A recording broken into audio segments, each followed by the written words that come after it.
ನಗರದ ಹಂಪನಕಟ್ಟೆ ಜಂಕ್ಷನ್ ಬಳಿಯ Shetty auto park ಬಳಿ ದೈತ್ಯಾಕಾರದ ಮರದ ಕೊಂಬೆಯೊಂದು ಮುರಿದು ಬಿದ್ದ ಪರಿಣಾಮ ಮೂವರು ವಿದ್ಯಾರ್ಥಿನಿಯರು ಗಾಯಗೊಂಡು ಆಸ್ಪತ್ರೆಗೆ ದಾಖಲಾದ ಘಟನೆ ಸೋಮವಾರ ಸಂಜೆ ನಡೆದಿದೆ.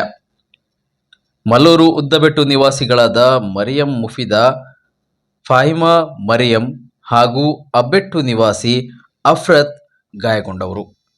ಈ ಪೈಕಿ ಅಫ್ರತ್ಗೆ ಹೆಚ್ಚು ಗಾಯವಾಗಿದೆ. ನಗರದ ಬಲ್ಮಠದ ಖಾಸಗಿ ಕಾಲೇಜಿನ ವಿದ್ಯಾರ್ಥಿನಿಯಾಗಿರುವ ಇವರು ಸೋಮವಾರ ಸಂಜೆ 4:30ಕ್ಕೆ ಹಂಪನಕಟ್ಟೆಯ ಬಳಿ ಮನೆಗೆ ತೆರಳಲು ಸಂಜೆ 4:30ಕ್ಕೆ ಬಸ್ಸಿಗೆ ಕಾಯುತ್ತಿದ್ದಾಗ ಮರದ ಕೊಂಬೆ ಬಿತ್ತು ಎನ್ನಲಾಗಿದೆ. ಇದು ಜನನಿಬಿಡ ಪ್ರದೇಶವಾಗಿದ್ದು ಬಹುತೇಕ ಮಂದಿ ಅಪಾಯದಿಂದ ಪಾರಾಗಿದ್ದಾರೆ.